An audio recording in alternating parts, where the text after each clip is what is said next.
I'm sitting in our brand new studio space, and I know that excites a lot of you because you've been clamoring for us to get back in studio and record our in-studio episodes. The feedback we've gotten is you love the live podcast, but you love the in-studio themed episodes even more. So starting next week, we are back in studio full-time. Looking forward to sharing some of those episodes with you. Until then, we have one final live episode, and it was certainly one of my favorites. What you're about to hear is our final live episodes. Actually, it was the final stop of the 2017 Less Is Now tour. It was Milwaukee. We had our good friend Colin Wright with us. Everything was firing on all cylinders. It made me want to go back and redo the entire tour to see if we can get it right the same way that we had in Milwaukee. If you do want to see us live, we have a couple events before we're done touring for a while. We're going to be in Australia and New Zealand in March. We've got 7 cities over there: Perth and Adelaide and Melbourne and Brisbane and Sydney and Auckland. A few of those are already sold out, but there are tickets left to several of them still. And then also, we're filming a new documentary. It's called The Minimalists, Less Is Now. And we're building this documentary around the talk that we've given over the course of the last year. And we wanted to film that talk in a really beautiful space. So we rented out this beautiful warehouse in Los Angeles.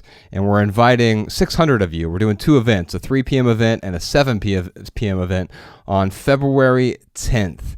And you're welcome to join us for that live event. The 3 p.m. event is already sold out. There are still a few tickets left for the 7 p.m. event. If you want to be part of this documentary, if you want to be part of this talk, if you want to see us live, you can find us there February 10th, or in March we'll be in Australia and New Zealand. All the information is on our website. Just head on over to theminimalists.com/tour. You can find all the dates and ticket information over there. All right, y'all. We're back in studio next week, and you're going to love the space. It looks beautiful. So make sure you're on our email list if you're not already. You'll see some photos, and we're going to add a video component to the podcast soon as well once we get enough Patreon supporters. So we're steamrolling closer and closer to that. In the meantime, I really hope you enjoy this live version of the Minimalists podcast in Milwaukee.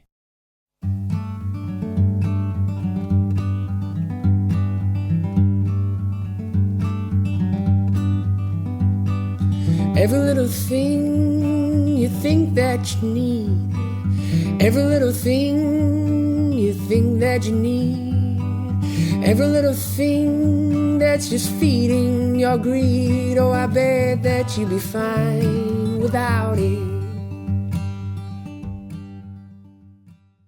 Live from Turner Hall, my name is Joshua Fields Milburn. And I am Ryan Nicodemus, and together we are the Minimalists, live in Milwaukee.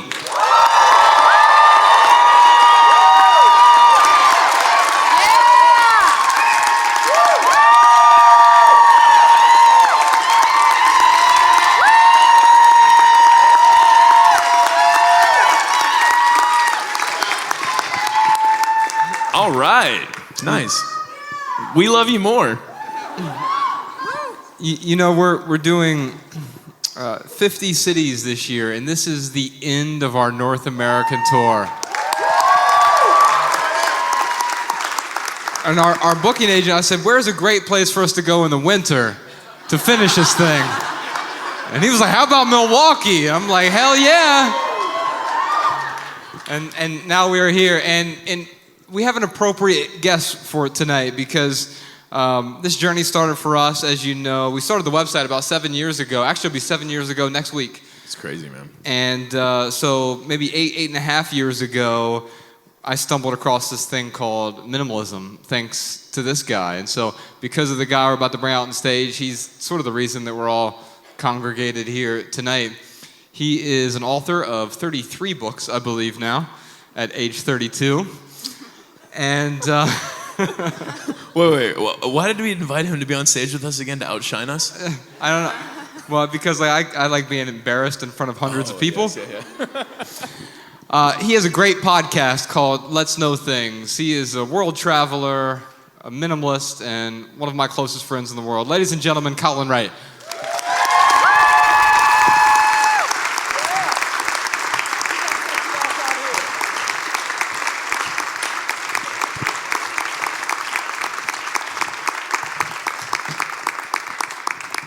it's a hell of a bookend. 7 years have gone by since we started the website. Is it weird that I feel like we kind of still just started?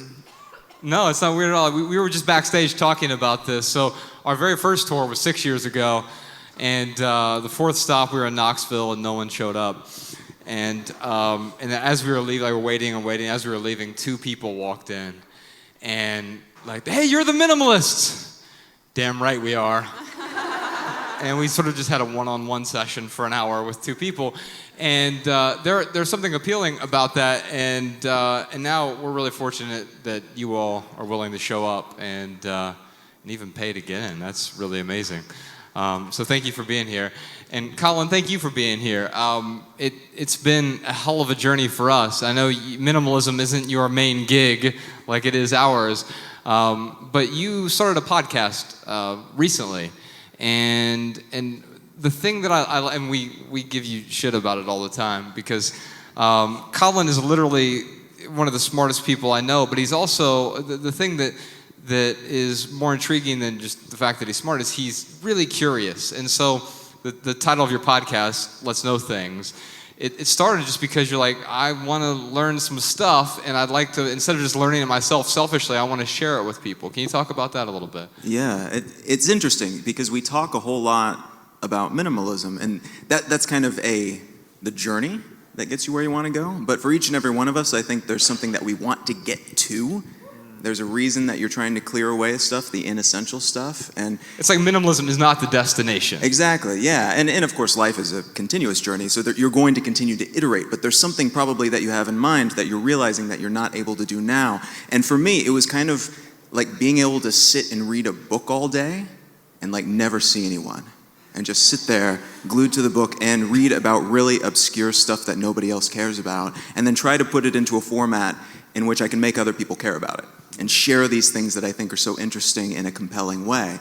And so the podcast really is about that at the end of the day. It's communicating things that I think are important that we don't have a whole lot of vehicles for delivering to people right now. The mediums that we have set up on the internet and elsewhere are not primed for this type of thing. And for me, what allowed me to do it is clearing out all that other stuff because frankly it takes a whole lot of time to sit and indulge in all of this reading and being isolated from society as I do it. Well, any introverts out there?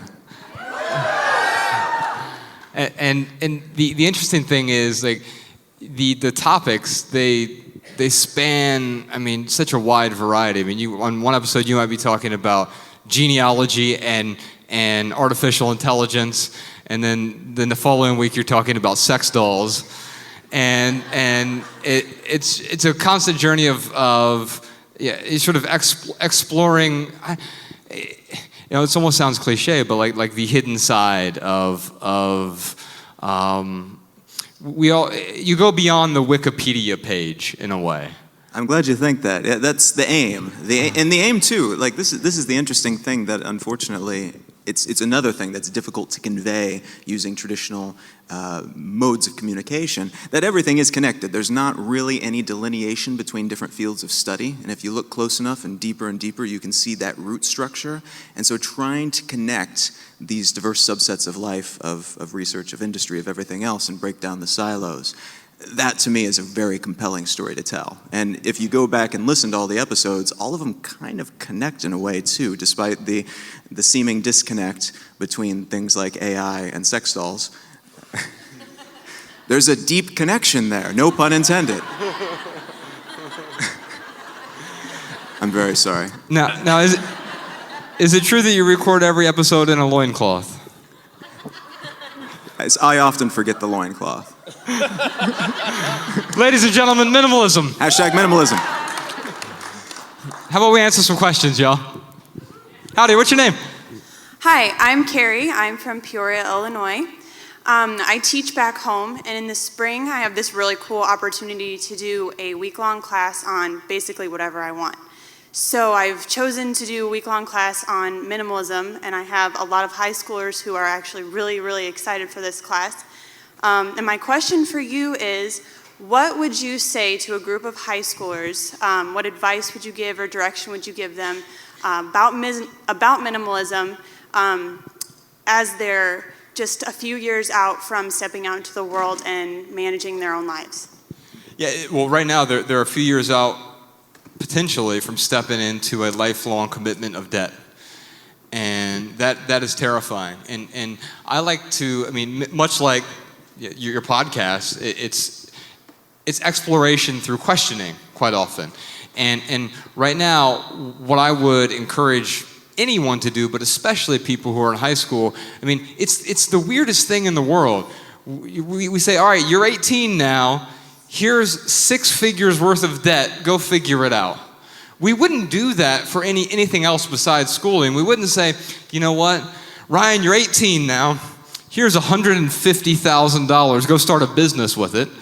Or go start 10 $15,000 businesses with it. We don't do that, but we often get saddled with debt and we don't know the direction in which we want to travel, right? And so I'm not going to sit up here and say that I think all schooling is inherently evil. It's not. I think there's certainly a purpose for it. But the question is, are you following someone else's path, or are you following the path that you want to follow? And then the question is, why is that your path, right? For me, when I turned 18, Ryan told the story earlier of like, well, if we could just make X amount of dollars, then I'll be happy, right? And the path for that was like, well, then I'll go get this sales job, right? And I'll start climbing this corporate ladder. I never asked why. And 5 years down the road, I had climbed high enough that I was like scared to jump down. I was scared to change course because it would have meant backtracking. And now is a great time. They don't have to backtrack. They can figure out what that course is going to be. Yeah, I think first off, like when high school kids show up at our events, like it is one of the biggest compliments ever. I'm also a little jealous because like I thought I was like ahead of the game at 28, and then when someone like 15 or 16 shows up, I'm like, God, they're so much more further ahead than me. Like, yeah, of course I'm happy for them, but wish I would have started a little younger. So to a high school kid though who has never heard of us though, and you're trying to introduce them to the minimalists. I think in high school I had this idea of what successful was. And it was shaped very much by advertisements. It was shaped by the things that my friends had, the houses that I worked in when I was working for my dad, the houses that my other friends lived in, whatever influences that I had in my life, it was always about comparing myself to others' success. And then I could tell whether or not I was successful. And I think with high school kids, the one thing I would really try and help them understand is that there is no one definition for success. And to add to that, I would say if you're trying to be successful by having more money or more things, there's no role model that on their deathbed is like, man, thank God I bought all those things. Thank God I spent all that money and ignored all those important things in my life for stuff. No one ever died. Now, you do have some reality TV stars and musicians and other things that will show an ostensible life that looks amazing. But, it's, I'm not going to sit here and call it any, I really want to, but I'm not going to call it any particular star. But we know the stories of everything's great, and then no, it's actually not great. And we see that way more often than the obverse of that. So I would really try to help kids understand that success is not what their friends do. And measuring success off of money and things is not the best route. Mm. Great points. I would also tell them that to start, rather than starting by just going through and getting rid of a bunch of stuff willy-nilly, it's easy to get caught up in the ritual. And the rituals by themselves, like going through the habits and routines and walking those paces, that can be valuable unto itself, but it's even more valuable, I would argue, if before you start doing it, you take a great big step backwards and take a look at the big picture. Look at your life, look at what you hope to accomplish, look at where you want to go. Even if there's nothing specific, no specific career trajectory or passion that you want to pursue, even if it's just freeing up time to figure out what your passion is.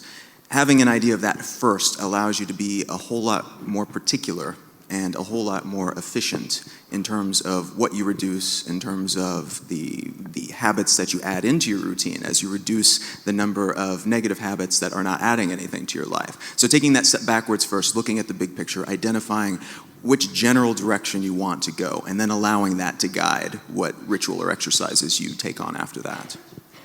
Carrie, thank you for doing what you do, and thank you for making the ride up from Peoria. Really appreciate that. And I know there are other teachers in this audience, and I want to thank all of you as well. Thank you. Thank you. Howdy, what's your name? Where are you from? Hi, I'm Andrea. I live just outside Milwaukee, and I'm so excited you guys are here. Thank you for being here. Thanks for making this the last part of your winter trip. You know what? We almost didn't make it here today. We spent about 8 hours at the Detroit airport today, and they delayed the flight, then they delayed it again, then they let us on the flight, and then the pilot was late. And then after the pilot showed up, they're like, all right, this is going to take 45 minutes to de-ice the plane. And they de-iced the plane, they started taxiing away, and he's like, I shit you not, he comes on the overhead, the intercom, and he said, our check engine light just came on. Big fans in Detroit. They'll say anything to keep these guys there. and so like he's like, we're gonna return to the gate, and we get back to the gate, and we walk. We're just waiting there. We're not sure if we're gonna let you off the plane, and eventually, like, okay, we're gonna deplane now. And I'm like, well, I contact our booking agent. I'm like, I don't think Milwaukee's gonna happen tonight. What an end to the tour. And last minute, they're like, all right, we've rebooked the plane, and we're putting gas in it, and like we literally went right from the airport straight to here, and we made it here tonight. So thank you for being here. So happy to be here. We're very happy that you're here as well.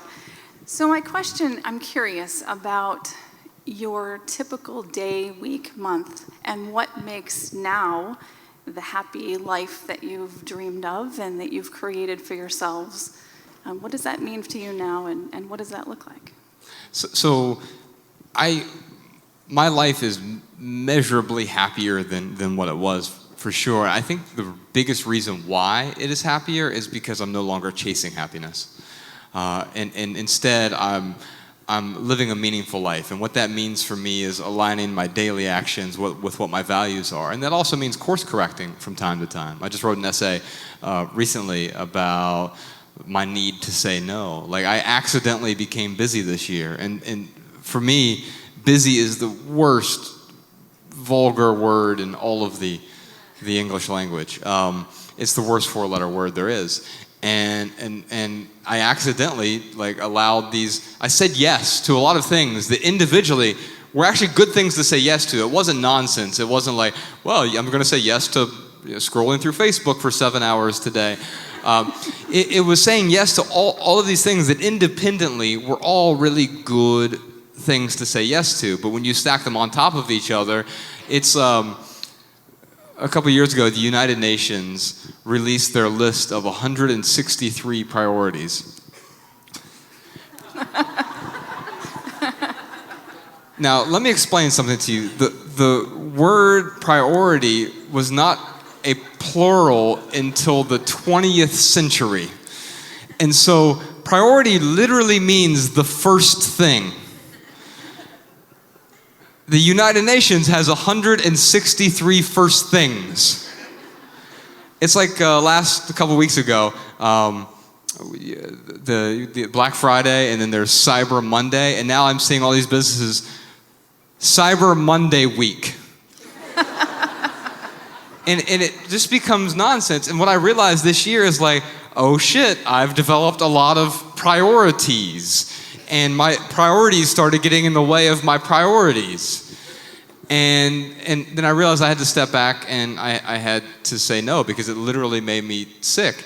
And 3 weeks ago was the first time we've ever had to cancel a show in 7 years. We were in Washington, D.C., and I realized, like, wow, I've taken on too much, and I need to step back, and I need to reprioritize.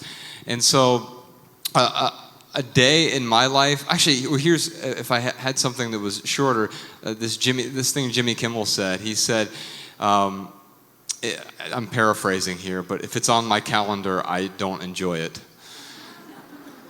And I'm sure that resonates with some of you, right? And so I try to put very few things on my calendar, and I'm happier when there's less, when fewer things are scheduled. Yeah, I don't have any particular routine, especially with a crazy tour schedule. I mean, this year, at the beginning of the year, it started with we were going to film a special for Netflix, which we have an awesome relationship with. They're awesome over there. And then Andrew Russell kind of threw a wrench in everything. He's our booking agent. and he like hit us up and he's like, you guys should go on tour right now and I would love to represent you. And this is like the first legit tour we have ever been on. So up until this year, Josh and I have been responsible for booking venues, showing up and setting up the venue, sound, lights, everything. Unfolding the chairs. Oh, I learned in London, England in 2014, I learned that I should bring an extra t-shirt with me because chances are I'm going to be really sweaty right before I get on stage. That also means borrowing couches, by the way. I've toured with these guys before, borrowing couches, borrowing beds, and sometimes it's the three of us on a futon, and Josh is a cuddler. Colin, it was your idea, dude. You try to roll away, he comes after you. So this year, it's been really hectic, and I have not had like one particular, like, here's my 8-hour schedule, which I kind of like. I kind of like mixing it up, but I will say that I focus on 3 things every single day. I focus on exercise. Like somehow I've got to get some push-ups in. I'm talking like bare minimum, I've got to do something. Most days, Mariah and I are at the gym and we hit it hard. We hit it hard every single day of the week. No, I was trying to make a joke and I really just sounded like more of a bro guy there. Like I didn't mean to. But I focus on exercise. I focus on adding value to my relationship. So if it's not Mariah, then it's Josh. If it's not Josh, then it's my mom. If it's not my mom, then it's Colin. Or maybe I'll hit them all up in one day. I don't know. But I am always asking myself, like, who haven't I talked to? Who do I feel like I really need to give some attention to today? And how can I show the people around me that I love them and appreciate them? The third thing is I will take at least, if it's not 5 minutes, it'll be a minute of meditation. And I will take a second to try to reset myself a little bit.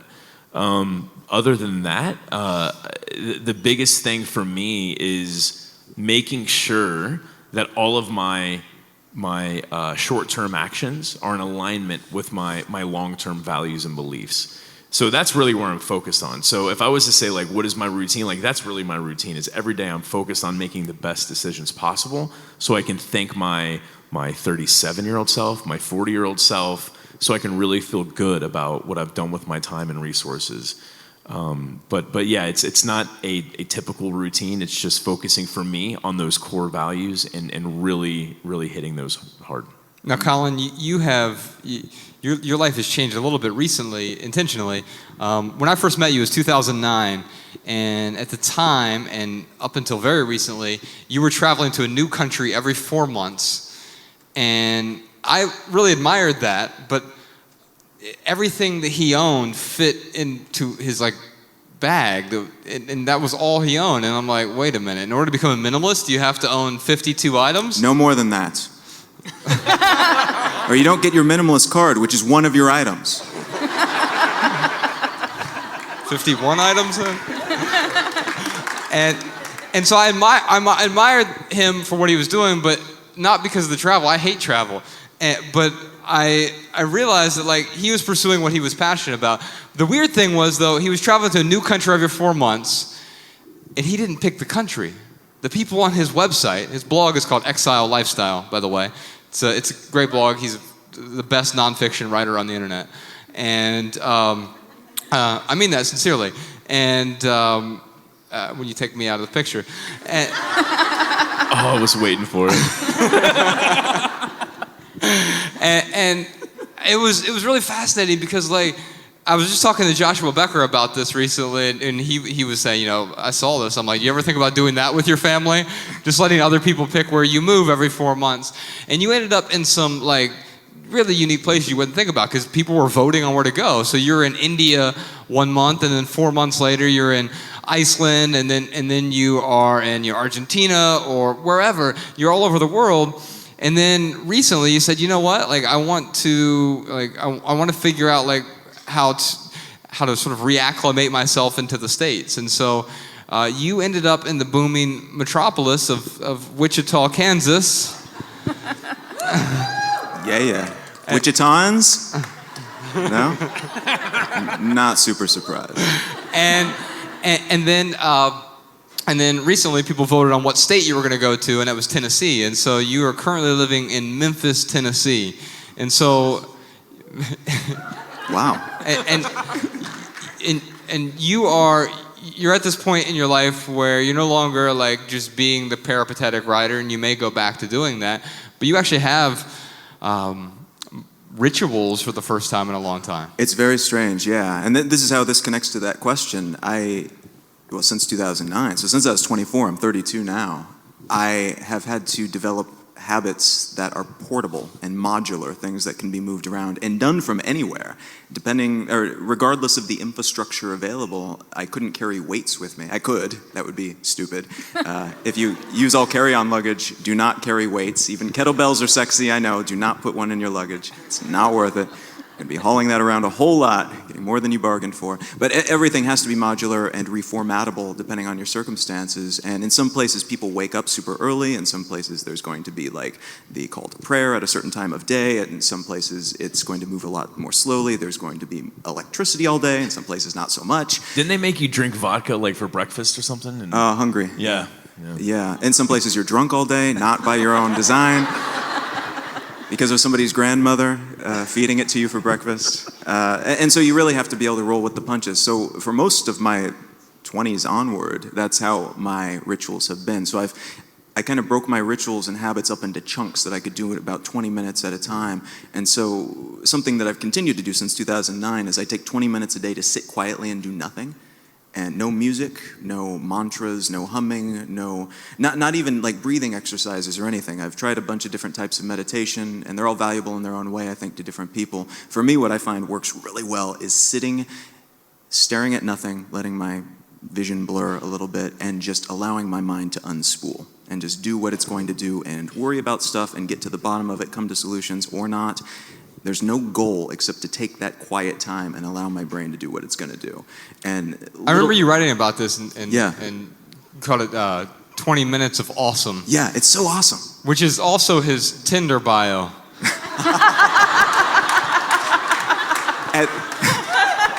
20 minutes might be a stretch. But little things like that are amazing, and they're portable throughout your life, wherever you go geographically. Workouts are the same, body weight resistance workouts.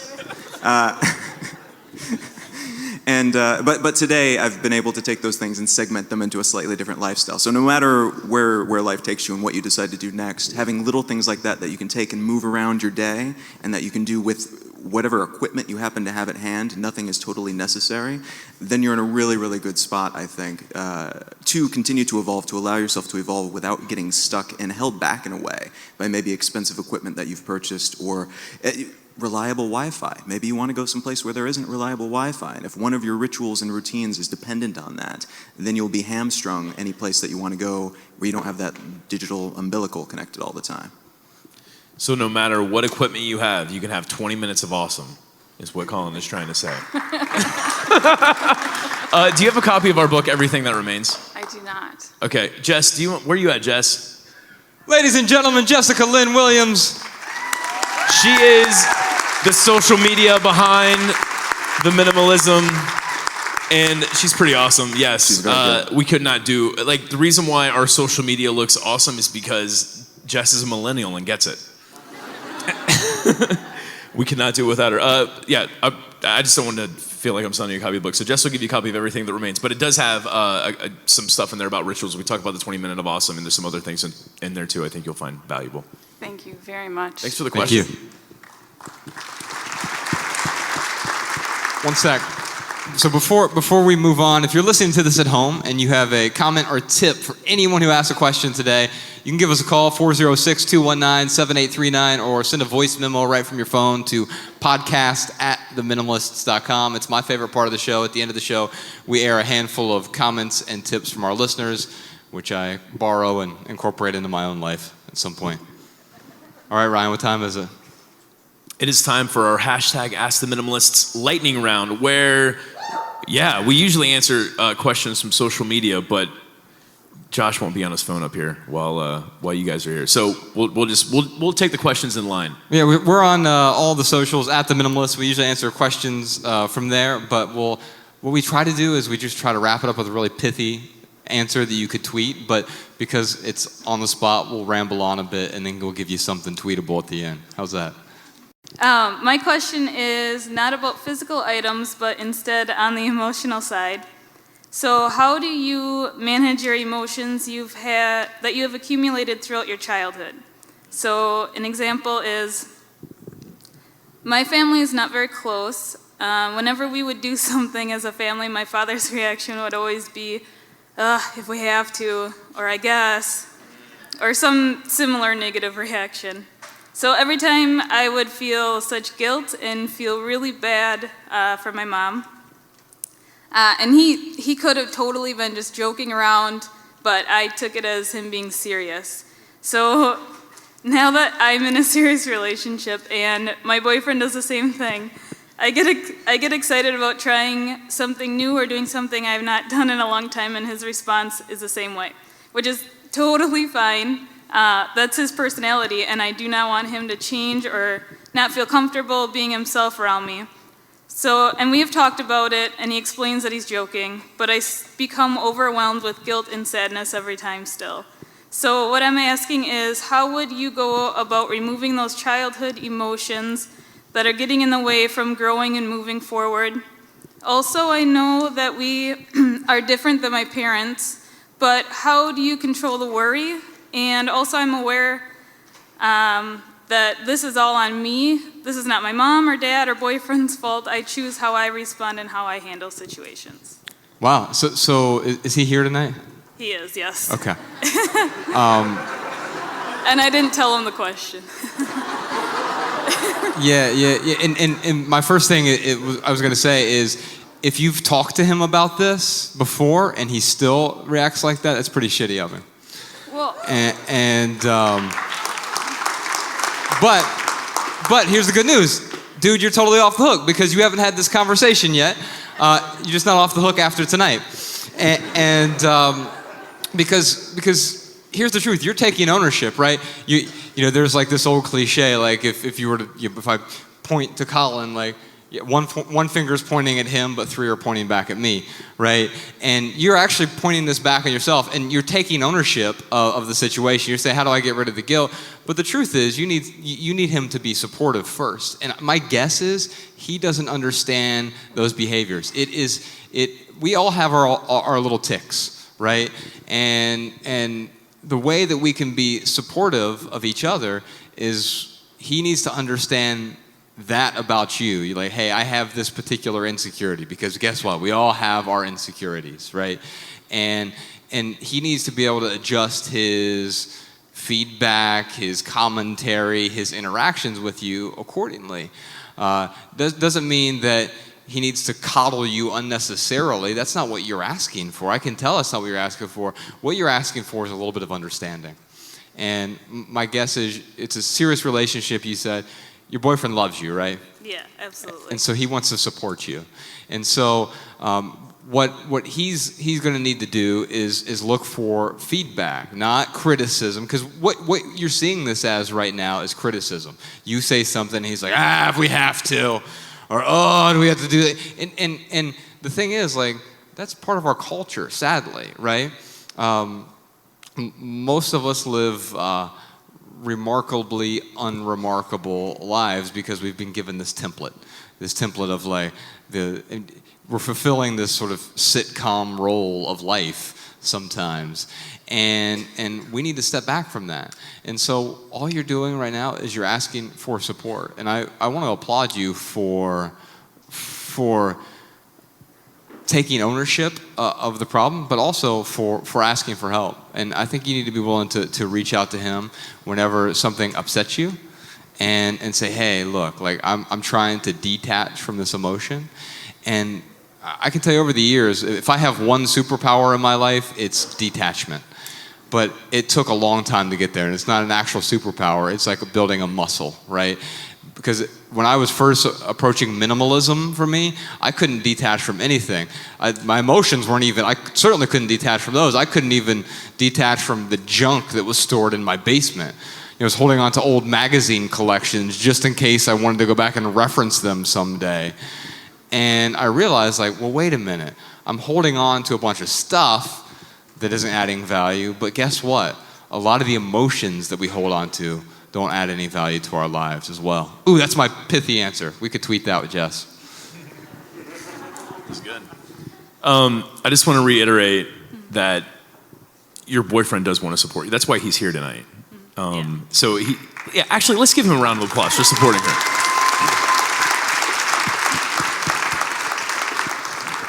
So just to reiterate what Josh was saying, having that conversation and being clear on where you need the support, that might need to be refined a little bit. The other thing too, here's the biggest part, is you have to support him as much as possible.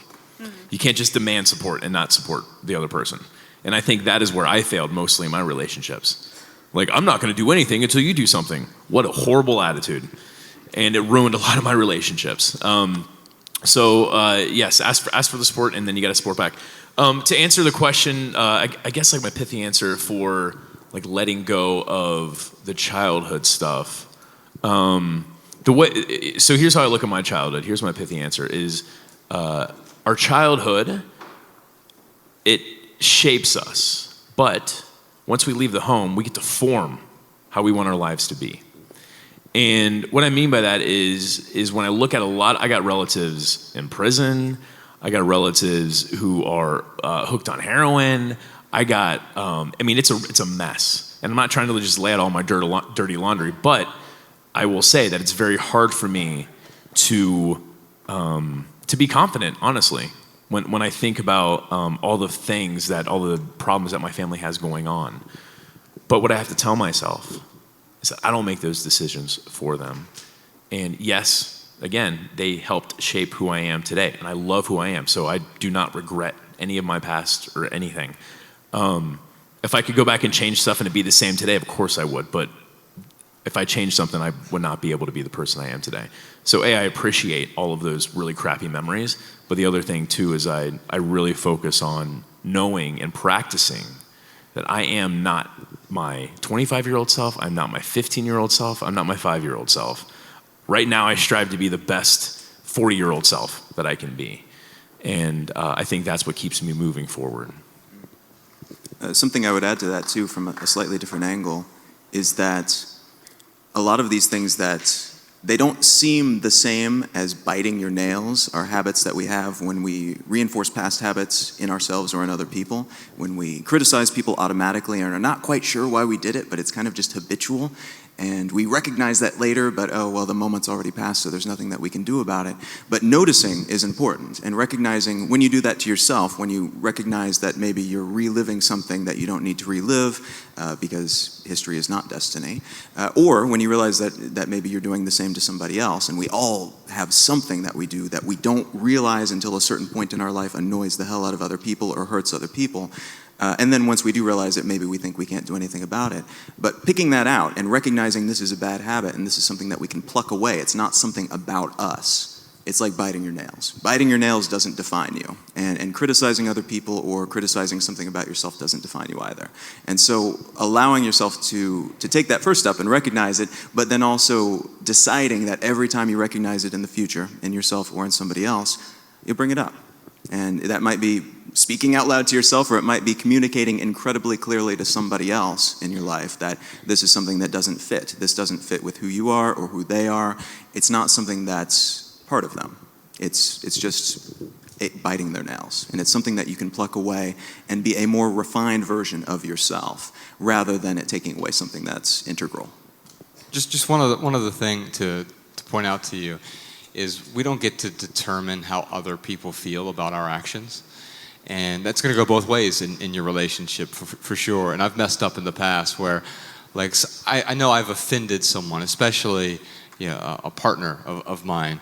And if I'm in a relationship and I've offended you, but I think it's stupid, like, you shouldn't be offended by that. What's wrong with you? No, I don't get to determine whether or not you're offended. If you're offended, you're offended. And so it's not, I'm sorry if I hurt your feelings. No. I'm sorry that I did. Like, I didn't mean to. And let me see if I can adjust my behavior going forward. I remember a few weeks ago in Nashville, my partner Rebecca was with me, and we were walking home. And I know that, like, I was just super tired, and I wasn't giving her the attention that I should have. And, like, I could tell she felt, like, turned off by the interaction we were having. And I just paused, and I said, hey, look, I'm really sorry. I can tell that right now I'm making you feel a particular way. And I realize that is on me. I take ownership. And let's talk about this real quick. I'd like to see what I can do better in the future so that I make sure this doesn't happen again. And so adjusting my behavior so that I realize I can't please everyone as well, but you also don't get to choose whether or not other person's feelings are hurt. And the same goes for your boyfriend. If he offends you, it's not your fault that you've been offended.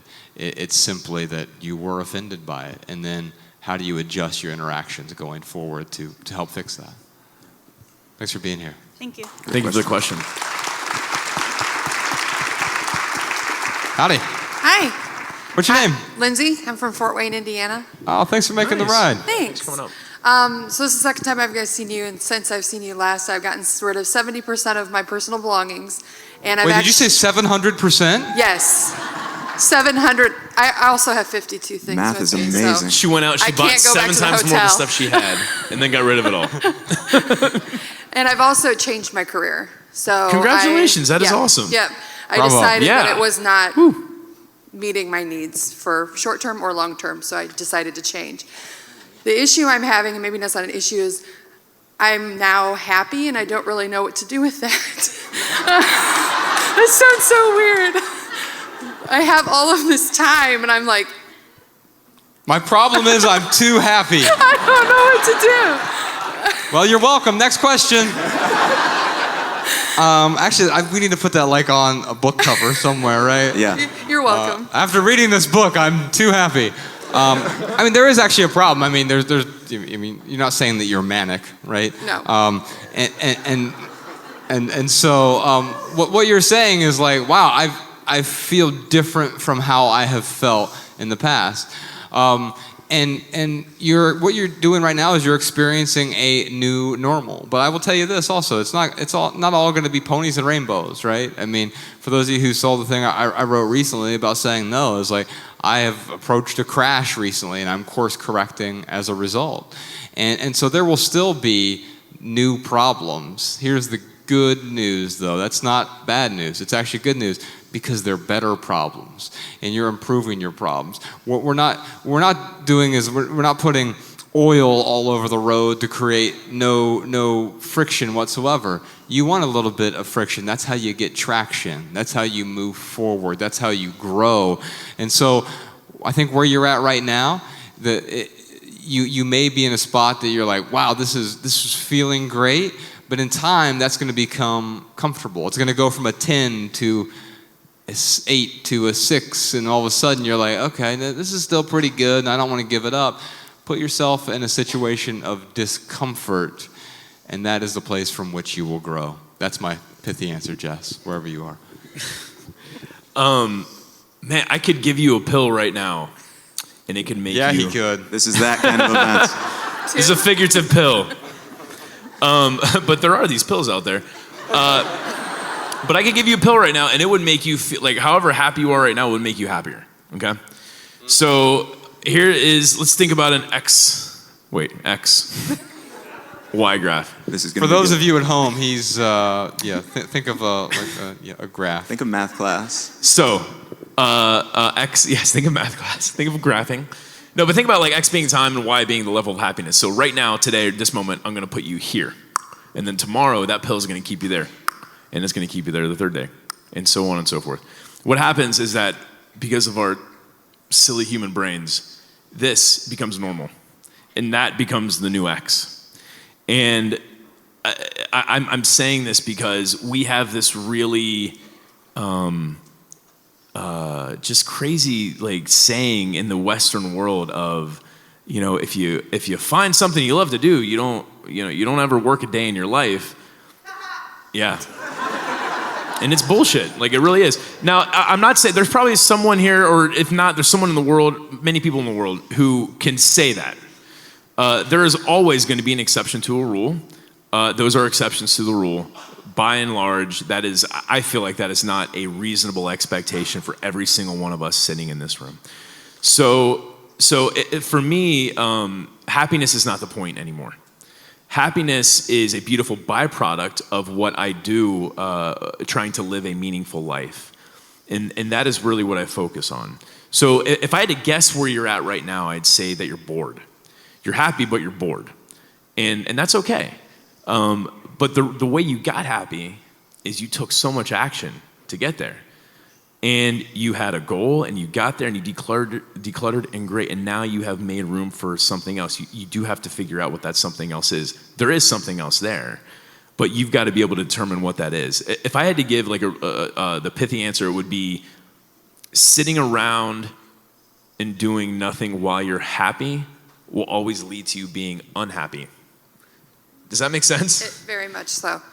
You kind of nailed it there with the board. So I just don't know where the direction is. Right. So this is what I would encourage you to do, is just I'm tempted to just ask you right now, like, just name one thing right now that you really want to put time into that you literally have put no time into over the last 6 months. Community service. Okay, perfect. Start there. And if you got 5 things and you feel really strongly about 5 things, that's great. You've got a lot of interests. That is awesome, because a lot of people don't start with that many interests. Write them up on little slips of paper, put them in a hat, and pick one out and start there. But the thing that you said, community service, right off the bat, that tells me that's probably the one thing you need to start with. So I would start with some community service. Now, don't feel like you got to put in 40 hours a week of community service. Just start with an hour. What do you have a week? Even if it's a half hour. Like, I know when Josh and I, when we go to the soup kitchen and we put an hour in, like, they're so thankful. If we put 6 hours in, they're just as thankful. So don't overcommit. Start small, and then kind of layer up as you go. But yes, again, sitting around while you're happy will always lead to you being unhappy.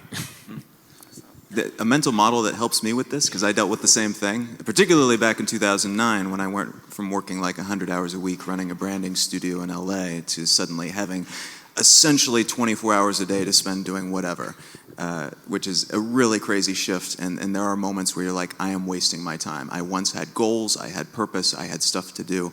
But the thing that I tend to think about, or I think in terms of now, is that every time you free up time, energy, or resources, and that's kind of what minimalism and intentionality in general is all about, it's almost like you're undergoing some kind of industrial revolution, and suddenly you have access to this new power source. It's steam power or electricity, and if you think of this little hamlet on the hill and they've got no electricity, and suddenly it's electrified, they have a lot of potential to do a bunch of stuff. But the infrastructure's not there yet. And so what you want to do is go through and build the infrastructure and make sure you can utilize this new torque that you have access to, and recognize that you are empowered in a new way to spend all of this time, energy, and resources on new things. But you want to do it in a way that doesn't blow anything up. You don't want to set that hamlet ablaze. You want to make sure that you're building slowly but surely something that's more powerful and hopefully in a lot of ways better than what was there before, a more refined version of what was there before. So that's a mental model that helps me as I increment in these different ways. Every time you get a little bit healthier, or you get a little bit more time, or you feel like you developed a new skill or learned something new, that's a new mini industrial revolution, and you get to choose how to spend it. But you want to make sure that, like they were saying, that you do it well. You don't burn yourself out, and you make sure that you think very carefully about what you spend it on. Thank you very much. Thank you. Congrats on everything. Keep up the great work. Real quick, we like I said, we just landed and ended up here, so we won't have time for an added value segment because nothing has added value to our lives in Milwaukee yet. Because except all of you, we haven't been outside of the walls here. But have you guys heard of Uber? Really helped me get here today.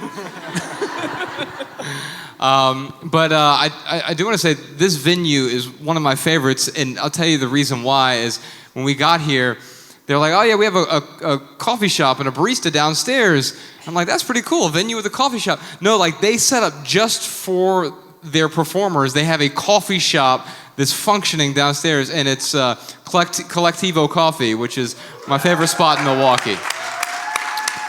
So if you're listening to this at home and you want some great coffee the next time you come to Milwaukee, check out Collectivo. Sean, do we have time for one more bonus question? Can I get a thumbs up back there? Yeah, okay. We got time for one more question. I apologize to other folks who were in line, but we'll do a quick bonus question here. All right, y'all, quick interruption. If you want to listen to our bonus episode this week, as well as all of our past bonus episodes, head on over to theminimalists.com and click donate at the top of our website. Each week we publish the Minimalists private podcast exclusively for our Patreon supporters. This private podcast shows up in your normal podcast feed like Apple Podcasts, Overcast, Google Play, or whatever podcast app you use, and it shows up right next to our normal weekly podcast. You know, the one you're listening to right now. And being a Patreon supporter also gets you first access to the best tickets to all of our live events, as well as access to our monthly private live stream video, which is called Ask the Minimalists Anything. It's worth noting that none of this money goes to me or to Ryan. Instead, we're using your contributions to build a new podcast and film studio in Los Angeles so that we can create more meaningful audio and video creations. If you already support this podcast, thank you. I know that $2 often doesn't sound like a lot of money. I mean, it's less than a cup of coffee, but it is your support that keeps this podcast 100% advertisement free, because advertisements suck. And if we can just get 2% of our audience to support this show, then we'll have enough funds to produce some amazing new creations. Your support is truly appreciated. All right, y'all, back to the regular show. Before we wrap it up, I just want to acknowledge a few folks. We've been on tour all year. Like I said, we're doing 50 cities in 1 year. This is wrapping up all of North America. And on the road with us in every single city, we have Jessica Lynn Williams and Podcast Sean. He's always hiding back there in the shadows. We love you, Sean!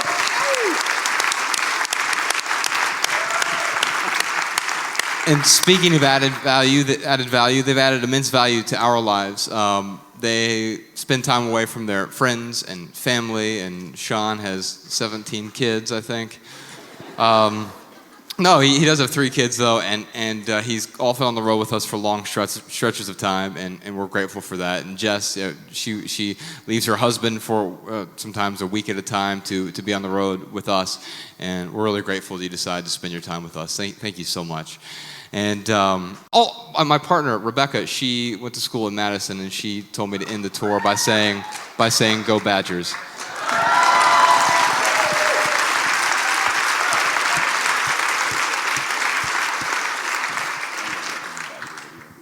Last person tonight I want to thank is you. I know you spent some money to get in here. We're really grateful for that. It allows us to pay for all the staff and security and even have a bed to sleep in tonight, and definitely grateful for that. But you also gave up your 2 most precious resources. You gave up your time and your attention, and we are really grateful for that. If y'all leave here tonight with just one message, we hope it's this: love people and use things, because the opposite never works. Thanks, y'all. Thank you so much, Milwaukee. You're awesome. Thank you so much.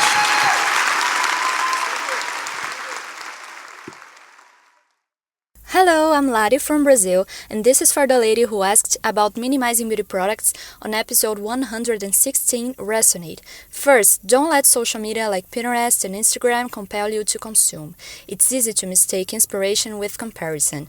To me, minimalist beauty could be about enhancing what you have, instead of spending time and money trying to change it. I found freedom in embracing my natural hair texture and color. I found a hairdresser who knew how to properly cut my hair type, then minimize the time and money spent try to change it. About makeup, you can minimize the amount of stuff by owning multi-purpose tools like a beauty blender that replaced all skin and concealer brushes for me. Get rid of repeated items and throw away expired makeup, as it can grow bacteria and cause breakouts.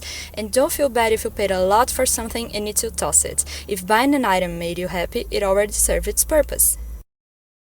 Hi, this is Floortje from Bonaire, Caribbean, Netherlands. I was listening to your podcast about happier, and one of the questions was that I know what my future happiness should be, but how can I live more in the moment? And happiness for me isn't much like, it can be small things, like happiness for me is hugging my dogs. Happiness for me is watching the rainbow. Happiness for me is driving in my car to work, enjoying listening to the radio. So the simple things can bring you happiness. You don't have to focus on all the big things. That would be my advice. And the future is the future. That's far away. So try and enjoy what you have now, even though not everything is what you want now, what you have. Hello, it is Kit, like a Kit Kat bar, calling from Toronto, Ontario. I just listened to your podcast about happiness, and I know you just posted your next podcast, Resonate, but I did want to comment on meditation, as I'm an individual who is very frustrated at the beginning of their meditation journey, since I'm somebody who has a monkey mind. And the traditional idea of meditation, the sitting, closing your eyes and clearing your mind, just didn't resonate with me. So I dove a little further, did a little bit of research, and I found out that meditation is actually more about being in the present moment. And once I was able to wrap my mind around this concept, it was a lot easier for me to actually have a mindful practice in everyday life, whether I'm doing the dishes or the laundry, any mundane task can be meditation. It's as long as you're being mindful and you're being present and you're being aware.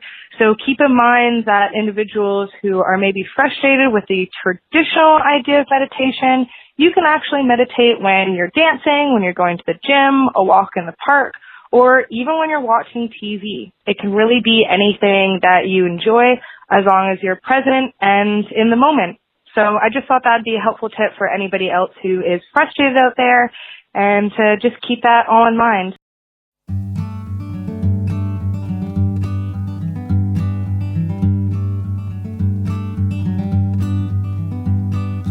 Every little thing you think that you need, every little thing you think that you need, every little thing that's just feeding your greed. Oh, I bet that you'd be fine without it. Every little thing that you gotta have, every little thing that you gotta have, you gotta reach for and you gotta grab. Oh, I bet that you'd be fine without it. So tear your eyes away, or tear